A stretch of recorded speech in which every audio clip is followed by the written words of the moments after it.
د الله کلام په دې سره چې کوم دی زړه منور کېږي او چې څومره پیری وای په هر پیره باندې به تا ته نوې لذت محسوسېږي. که مفسر د دې تفسیر کوي نو په هره پیره به دته ناشنا علوم مخې ته راځي. که حافظ صاحب دا قرآن اوري نو په هره پیره چې دی وایي نو ناشنا لذت په پکې موني. نو د الله کلام په دې باندې بنده الله ته نږدې کېږي. دې سورة الاخلاص کې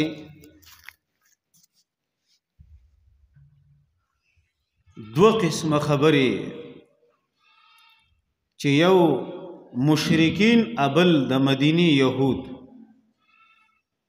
دیو تپوسو کو د نبی علیہ الصلوۃ والسلام نه چې د خپل رب نسب مونږ ته بیان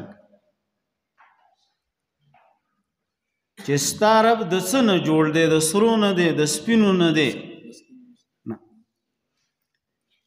د هغې نسب مونږ ته بیان کړه. مونږ او تاسو د سورې فاتحې نه شروع کړوه او د دې اختتام د قرآن هغه په والناس باندې دی. نو سورې فاتحه د نزول په اعتبار سره د ټولو نه اولنی صورت دی چې مکمل نازل شوی دی. او کم آیاتونه چې په نبی علیہ السلام پنځه اقرأ بسم ربک الذی خلق، هغه پنځه آیاتونه د ټولو نه اولنی و.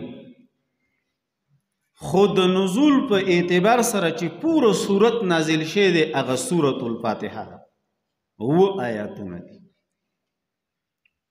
په قرآن کې 4 قسمه چې کوم دی نو الله رب العالمین د سورې فاتحې نه والا د سورې انعام پوری په دې کې ربوبیت بیان دی. مونږ وایو الحمدلله رب العالمین. او د سورې انعام نه والا د سورې کاف پورې خالقیت دی چې د هر شي پیدا کولو والا.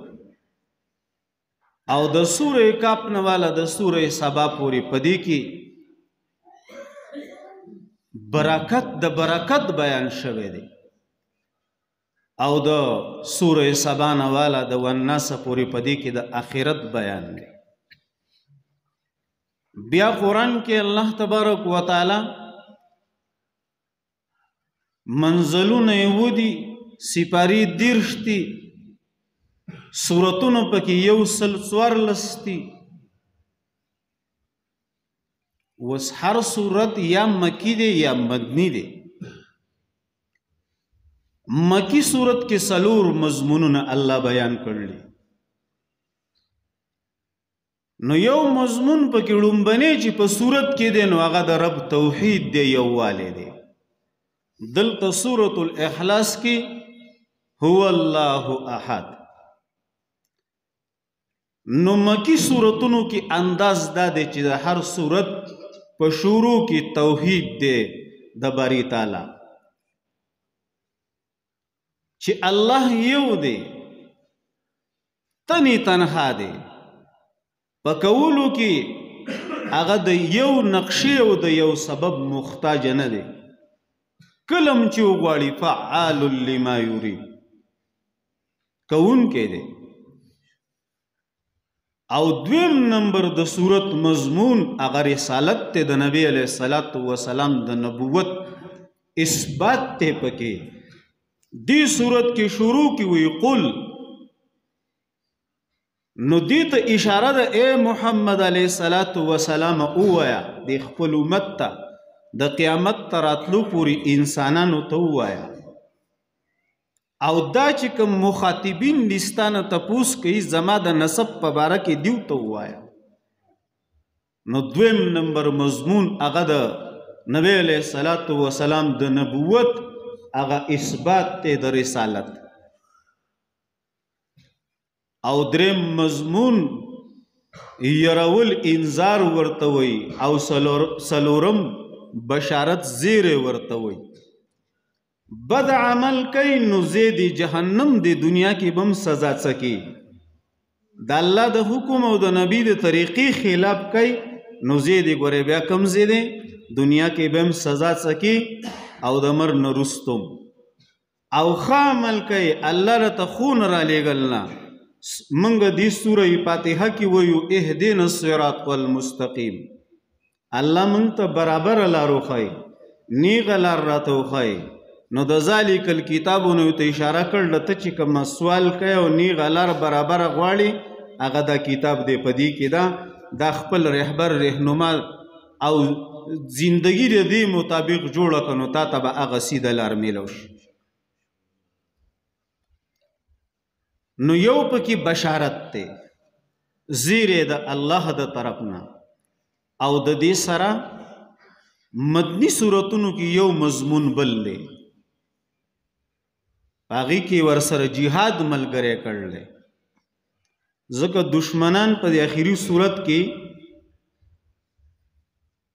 معارف لیکل دي دشمن په دوه قسمه دی نو یو ظاهري دی نو اول خو به د هغه د خیرخواهي دعوت په ورکوي هغه تا ته بد وي د هغه به چې کوم دی د هغه بدو جواب په بدو کې نه ورکوي لکه څنګه چې قرآن کې دی ادفع بالتي هي احسن فاذا الذي بينك وبينه عداوه كانه ولي حميم او دغه شانی بل آیات ته نو بیا د هغې نه آخري چې الله نه مني د الله رسول نه مني د نبی علیه السلام په دعوت کې درې خبرې لومبنۍ خبره دعوت چې الله د الله لویي ورته بیان کا عظمت ورته بیان کا کول ورته بیان کا قدرت بیان کا د الله دوا یو قدرت دی یو سنت دی د دین یو یراوه نو کې دی شي چې قبول کی دا دعوت او کداغه نه ایمان نه راوړي نو بیا جزیت نه واخله منګو ته نن ټیکس ویو دا نه نو په دریم ځل کې بیا جهاد دی نو په مدنی صورتونو کې پنځم مضمون ورسره جهاد ملګری کړل دا د زندګۍ نچوړ څومره د ژوند پهلو ده کمنګا تاسو وګورو منځ عقیده ذکر ډیر خلک د ذکر نه انکار کوي نو واذکروا الله ذکرا کثیرا په دې سوره احزاب کې چې کوم دی نو د مومنانو چې هغه الله یادون کې ډیر مومنانی نو هر پهلو چې د ژوند واخلي طرف واخلي هغه د قرآن نه د هغې څه منګه تاسو ته یې ښونه کړله د پردې متعلق و آیاتونه دي دغه شانتي چې منګه تاسو وګورو په سوره بقره کې سوره فاتحه په سوره فاتحه پسې دویم نمبر سورت سوره بقره او سوره بقره کې چې کوم نو سو سوال صحابه د نبی علیہ السلام نه کړل نو اول وی څه خرج دیوستانه تپوس کوي د خرج په باره کې ويسألونك عن المحيض ويسألونك عن الأهلة او يسألونك عن الخمر والميسر ويسألونك ماذا ينفقون نو داستانه تپوس کوي دغه شانتی منګه تاسو خو قرآن ویون کی اپدی د دې په معنی ته ځان رسون کی بیا په خپل عمل باندې چې دا قرآن زمون په وجود کې شته او کنيشتي په سوره احزاب کې چې دا تمام ډلې یو ځای شوي او د تمام مسلمانانو په یو ځای د ختمولو چې کمنو اراده وکړه مشوره ورکون کې سلمان فارسی رضی الله تعالی عنہ دی نو چې کوم صحابي مشوره ورکړله دقه په عیسی کې چې کوم دی الله یو ګډ ظاهر کو نو الله دلته ښیي چې دا کم سبب تاسو د منع کولو د ځان د بچ کولو ښیي نو که د الله مدد ته سره ملګری نه دم تاسو نشي بچ کولی. نن موږ سببونه مخکې کړلي او د الله ذات وروسته کړلي، ځکه نن په ارض کې مسلمان پریشانه دی. سبب الله پیدا کړلی، سبب پیدا کوونکی ذات څوک دی؟ الله دی. خورا سکا اغونده استعمالوه، خو یقین په سببونو یقین مکوه. بعضې وخت کې هغه اسباب هم پیل شي. ګاډی د ځان له دې نوې ګاډی اخیستی دی، خو چې کله د الله هغه منشه د سره ملګري نه ده، دا ګاډی به دې په دغه ځای کې پرېږدي، بیا به په بل کې ځي. سبب دی که نه؟ نو د الله په ذات باندې یقین. نو دې صورت کې د هغه چا چې تپوس کړلی د تپوس کوونکو جواب دی. نو په دې کې 3 قسم خبرې بیان شي چې د الله ذات هغه دی چې نه د لاندې دغه یعنی د الواد نه پاک، لپاسه مور پلاری د دې نه پاک، یا د سړي څوک برابري، نو دا هیڅ څوک نشتی. نو الواد په هغې خلکو باندې رد دی چې چا الله له الواد ثابتو، لکه عزیر علیه السلام، عیسی علیه السلام، چا چې کوم دی نسبت الله طرف ته د ملایکو کو چې دی لوڼه دي. نو په دې کې د هغې خلکو د عقیدې رد شو.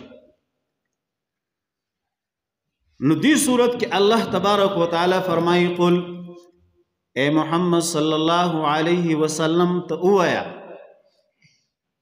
نو دا قل د امر صیغه ده، او د ډېرو خلکو چې کوم دی نو هسې هلکه وایي دا پلانې سړی سي قلقوله خان دی.